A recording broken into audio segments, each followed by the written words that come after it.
The man who woke up buried alive. The man who woke up in a coffin. Total darkness, the sound of breathing. Then, a hand scratches against wood. Imagine waking up in a coffin, buried alive, no way out.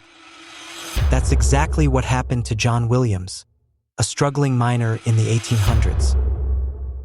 One day, after a terrible accident in the mines, doctors thought he was dead. They buried him, but he was still alive. In total darkness, panic set in.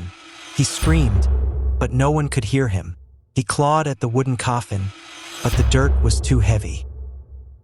Most people would give up, but not John. He took slow breaths. He calmed himself, and then he started thinking. Instead of panicking, he remembered his belt buckle. It had a sharp edge. He used it to cut through the coffin lid piece by piece. Took hours. His fingers bled. His arms ached, but he never stopped.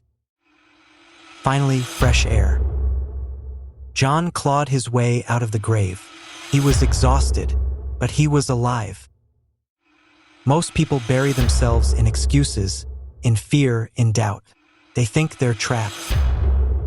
But here's the truth.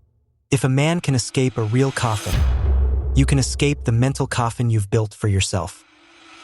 So, what's your excuse? The orphan who became a king. A stormy night.